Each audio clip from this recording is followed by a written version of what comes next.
Okay, 2-4, last section of the chapter. We've talked about a lot of the chemistry, how things bond together, ionic bonding, covalent bonding, properties of water. Okay, now we're in the biomolecules. What were the 4 biomolecules? Carbohydrates, Glucose. lipids, Glucose. glucose is a carb, Oh.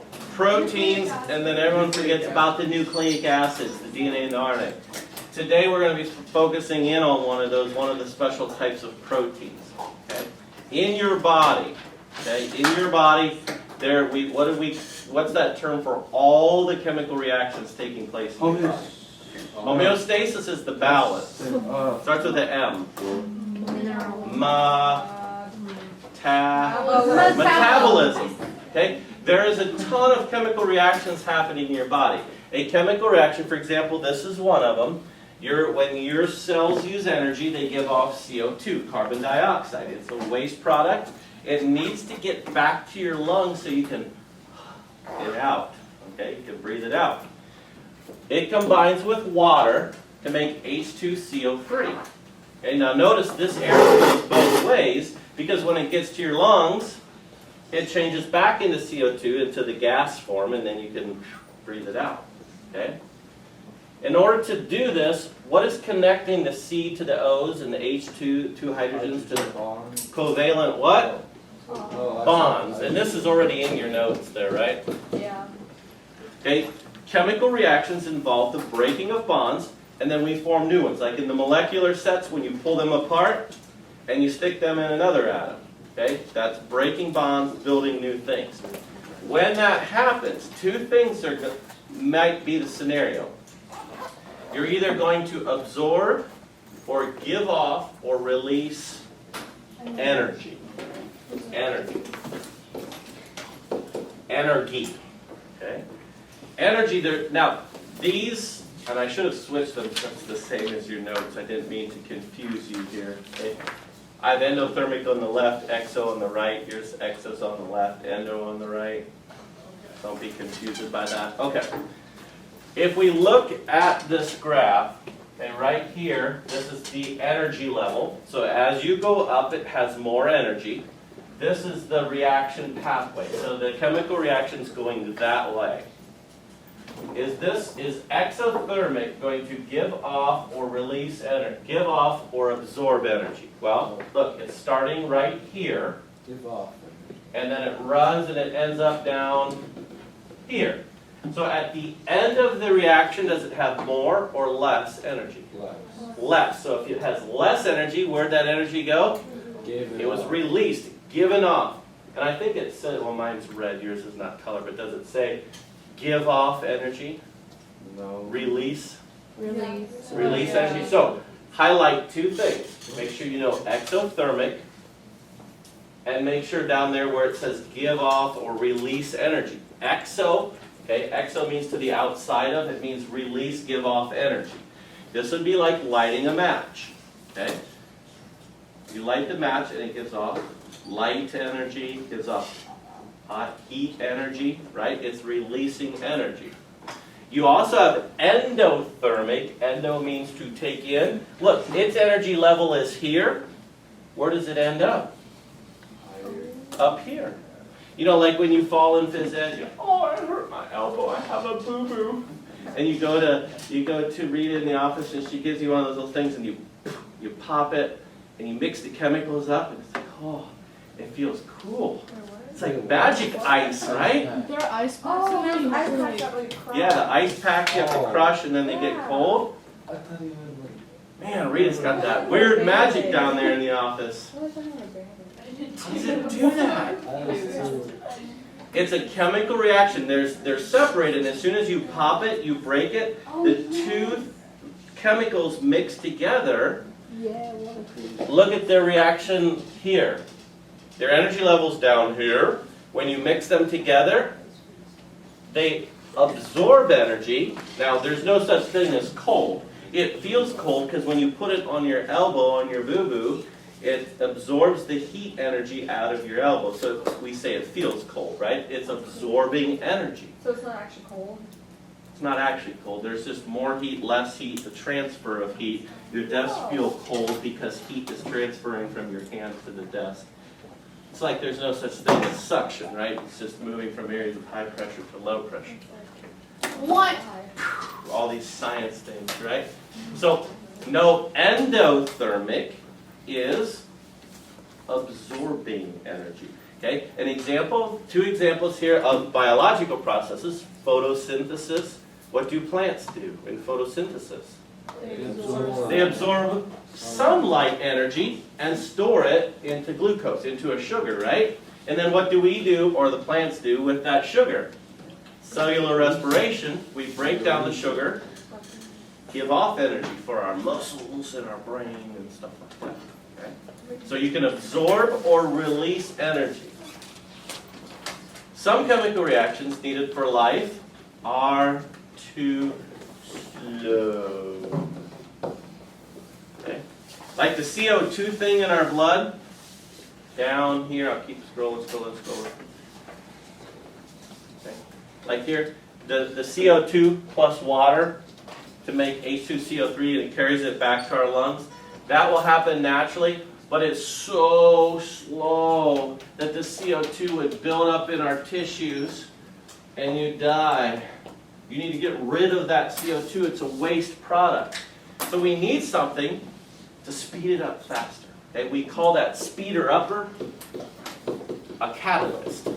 A catalyst. Anyone ever tell you you can be a catalyst for change? No. Right? It starts with you. Make a difference. Oh, no one's ever told you that. What's wrong with this generation? You need a motivational. More motivational speakers. You can do it. You can make a difference. You can be a catalyst. In other words, you can start something. You can be a catalyst for bad things too. Okay? We have some Twins. And then, okay, did you notice here, even the one that's giving off energy, look what the line does. Does it go down? Nope. What's that? That's a curve. It's a little bump. Do you actually have to add energy before it'll give it off? Think of a match. If I hold a match here, will it start burning on its own? No. Maybe if we wait long enough. Maybe if we hold it in the sunlight. Well, how do you light a match?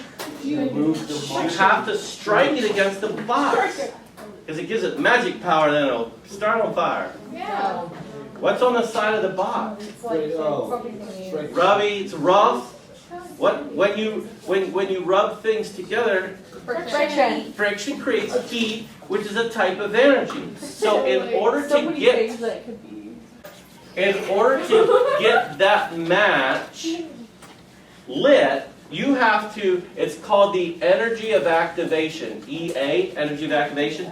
You have to add some friction, some heat, starts the fire. Once the reaction has started, then it burns all the way down, right? Unless you blow it out. Okay? So a lot of reactions need a little, they need a little kick in the butt to get going. What catalysts do, a catalyst will, Hey, I have a question. yes, Did your hands like catch on fire from turning your hands? Did they too much? probably not. Probably develop calluses and blisters and be really ouchy. Look, with a catalyst, look at our energy of activation. Instead of being up here, now it might look like this. Okay? It's going to lower the amount of activation energy it needs to get it going. Okay? You notice on the end of matches it's not just a stick, because you'd have to rub that stick, you'd have to rub 2 sticks together a long time before it would catch fire, right? They coat it with a little catalyst, right, that creates sparks, that creates heat, right? If the tip breaks off your match, have fun trying to light it, right? Okay? So the catalyst will lower that activation energy. Well, in our body, we've got all kinds of chemical reactions. The catalysts in our body are special types of proteins. Special type of proteins that we call enzymes. Okay? Enzymes are biological catalysts. They're biological catalysts. They're living catalysts, not living like, but they're in living things. Okay? They're a biological molecule protein. Okay? And they help speed up things. There's 4 things we need to talk about with enzymes. We need to talk about how they speed things up, specificity, how they work, okay? How we regulate them, specificity, which things they work on, action, how they work, and then how we can control how fast they go. Okay, so 4 things about enzymes. Number 1, understand that they're proteins. Okay, they are proteins. They speed things up. This CO2 stuff in our lung, to get to our lungs, it would happen so slow that CO2 would build up in our blood and you'd be dead. You couldn't live. You couldn't get rid of that CO2 fast enough. But we have a special enzyme called carbonic anhydrase that will make this reaction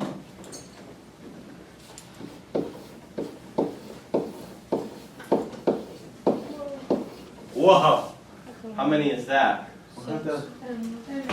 10 million times faster. 6. 100,000. Well, we'll work on our portion of 10. That was not a real answer. That's what we heard. 10 million times faster. So it just waiting for CO2 to change into H2CO3 on their own would take forever. You have an enzyme that do it a million times a second or more, fast. Okay, so that CO2 put in your blood, it's taken to your lungs, and then it can be put back to CO2, and you can blow it out. Okay, so you get the CO2 from your tissues, your muscles, where you're using a lot of energy, back to your lungs, and get rid of it. Okay, those enzymes speed up those chemical reactions. You need a specific enzyme for every single chemical reaction that's happening in your body. Remember I showed you this at the beginning of the year? No. This is my metabolic map that I was so proud I of. remember that. I'm not going to unfold it all the way again. Okay, this is metabolic map, your metabolism of all the different, now you see different structure. You can probably recognize some of these now if you look real closely. I can show you some things like glucose and triglycerides and amino acids. You can see some of those things on here. You would recognize them now. Notice, see all the blueprint? All the blue lettering on there are enzymes. In other words, to go from this step to this step, you have to have that enzyme. To go to the next step, to change it, you need the next enzyme. Look at all those enzymes you need. I mean, before you open it all. I'm not going to open it all. I know, but it just blows my mind. Okay, all those. It does, like, there's Is that all you think about is the mall? Like the circle in the center is Like like a really big Like the fountain in the middle? Your body's like the mall. No. Okay? Every single chemical reaction that's happening, all that stuff in there, all those blue letters are enzymes. You need one enzyme for each specific reaction in your body. Now some can do kind of a class of reactions as long as they're similar. They're often named after the substrate. What's the substrate? It's the molecule that is acting on. In our case, carbonic anhydrase, it's acting on CO2 and water. Those are the substrates it's acting on. So what do we call it? The other thing you'll know, carbonic, see, carbon dioxide, water. What's a prefix for water? Well, like Latin prefix, hydro. Carbonic anhydrase. It's putting CO2 and water together. I don't know. What do enzymes, Cordell, Rachel, what do enzymes end with? Carbonic anhydrase. They all end in ace. You'll notice the next couple of chapters, well, the last 2 chapters, when we do cellular respiration and photosynthesis, when you have ACE, whenever you see ASE or ACE, that means enzyme. Okay, that should clue into your brain, oh, that's an enzyme. ACE, okay? Regulate chemical pathways. They can build things. They can take two things and put them together. They can also break things apart, tear things down. Digestion. Okay, when you eat lunch here in a little bit, you'll release enzymes into your small intestine, your stomach, and your spit that will start breaking things down. Do you know if it's a normal lunch period today? Yes. Yes. Because it was a morning test. I like the reverse one. I knew that was Spanish. I like, it's nice. Number 3, how do they work? Number 3, action. We call it used to be the lock and key model. So the key was the enzyme, the lock was the substrate, and you have one exact fit that fits into one exact lock, causes a reaction.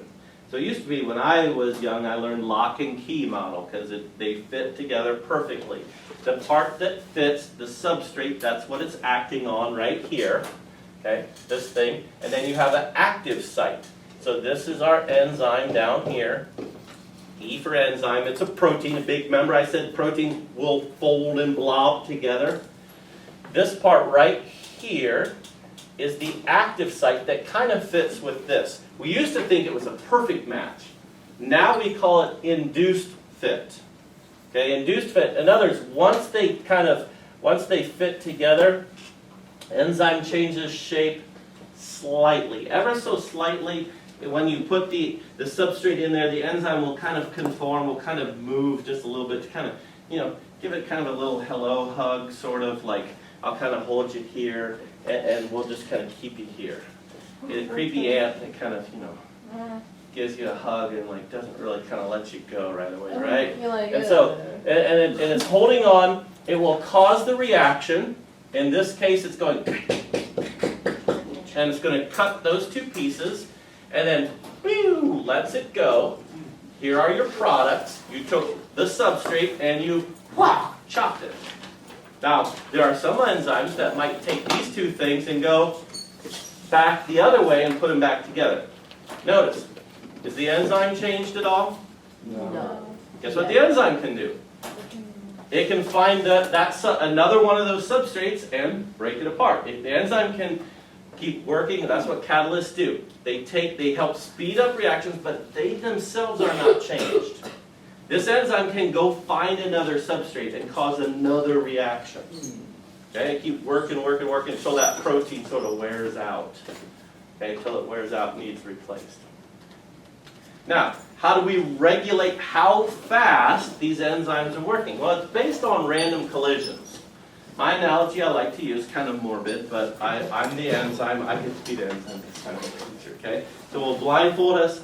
Everybody in here, you'll be the substrates. We'll give me a big ninja sword. Take out all the desks. Okay, and we'll walk around blindfolded because molecules don't have eyes. Molecules can't see, right? So we'll just be like bouncing around each other, bouncing around in the room. Okay, and I'll be the enzyme with my ninja sword. Whenever I bump into one of you, gotcha! Oh my god. My job is to chop you in half like that enzyme up there. I take my mask off. No, you don't have eyes. You have to be a molecule. I just How could you speed up how fast I'm chopping students in half? More movement. More movement or more Robots. more me. I could bring Blanchard over, Maguki over. Don't bring Blanche. They could be enzymes. Okay? Now if there's 3 of us, there's a better chance of us bumping into you. What if you both bounce each other? What if you have 2 molecules, 2 substrates bounce, you just bounce off nothing. What if we put all of biology 1 in here, 80 kids, but just 1 enzyme? Pretty fast reaction rate. No. With 80 kids in here, every time I turn around, boom, yeah, boom, yeah. I'd be busy chopping and hacking, right? What you'll see now, I want you to draw this graph. The first one there for number 1, based on rate of collisions, substrate and enzyme, right? That right, concentration or amount. I like concentration better. You know, concentration is not like, ooh, trying to think hard, but concentration like how much stuff per volume or per area, right? So, beside concentration or underneath there, I left a lot of room there, right? By number 1. Draw a little graph off to the right. Write enzyme activity on the y-axis, increasing concentration on the x-axis. So enzyme activity, how fast the enzyme is working, and increasing either enzyme or substrate, because it's going to be similar. If you add more enzymes or if you add more substrate. How will this graph look? Just like a diagonal lines to the right. Yeah, it's as you're going to start it's down here pretty low. As you add more enzyme, what's going to happen to the activity rate? It's going to go up. Go up forever? No. It will actually do kind of this. Oop, got that little lip in it there. You'll reach what we call a maximum level or a maximum rate. If you put 100 people in here, I mean, I know I'm pretty strong, I'm pretty fast, I got cat-like reflexes. But if there was like 200 of you in here, I can only chop people in half. Like, I can only do that so fast. There would be a maximum rate which I, as an enzyme, could chop people in half. Okay? That would be my max rate. Even though you keep adding more and more students, I couldn't work faster. That's as fast as I can go. We don't have pencils. Okay. Second thing is we can adjust the pH.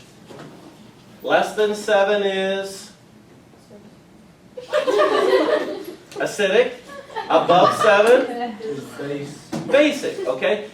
Certain enzymes, it varies by enzyme. Your stomach is very acidic. You have trypsin in there that will, or pepsin in there. Trypsin is in your small intestine. Pepsin, which starts to break down protein. The enzyme pepsin works at a very low pH because that's the environment it's adapted for in your stomach. You get to the small intestine, trypsin breaks down protein. It works at a much higher pH because when it comes out of your stomach, it's buffered into more of a neutral pH again instead of being so acidic. Okay, so certain enzymes have a certain pH that they work best at. Okay, how else could we speed up enzymes? Someone else besides adding more substrate. If we're all just sort of wandering around, how could we speed up how many chops? More movement, faster movement. What do we call it? Like if we all ran around the room, there'd be a greater chance of me running into you. Okay? What do we call molecules moving faster? They're heated up. Heat or Radiation. what? Temperature. Temperature. What? Temperature.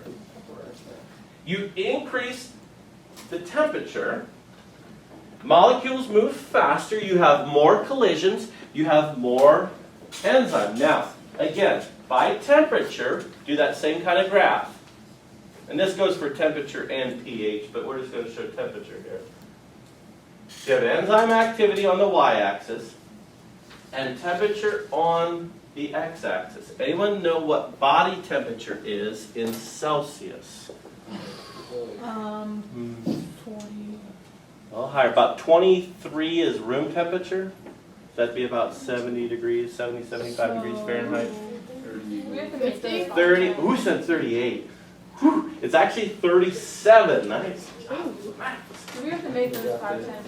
Do you want us to do that? Just so you have like 35 to 40 in there somewhere, or just somewhere on your graph put 37 degrees Celsius, because that's body temp. What we have found, now again, various enzymes have, like you get enzymes out of a bacterium, out of a hot spring. Those enzymes will work at a very high temperature because that's their environment.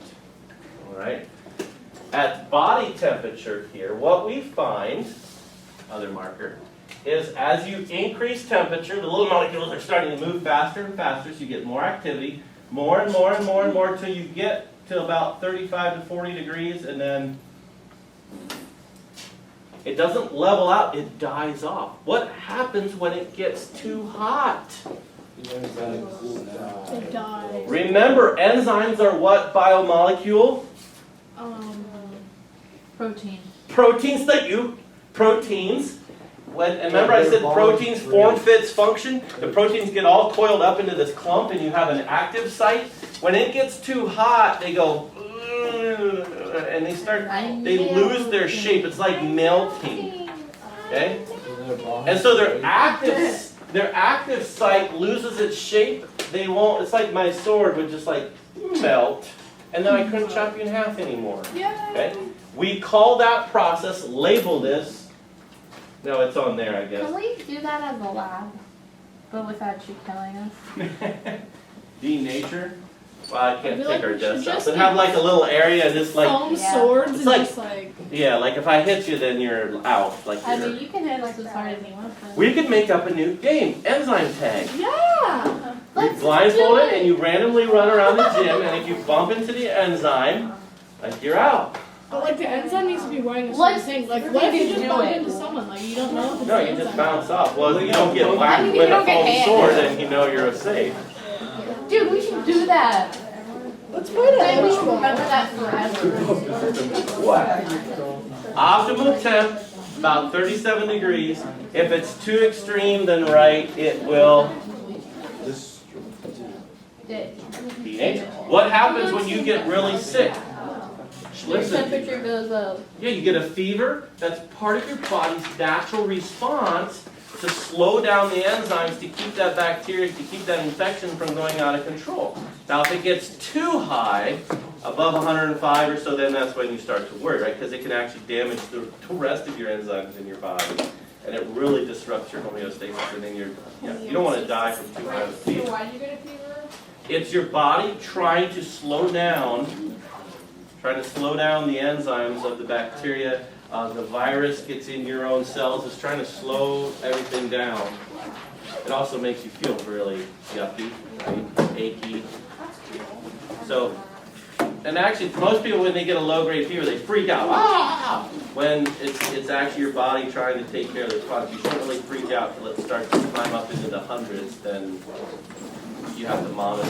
Keep it from getting too high because that can be dangerous.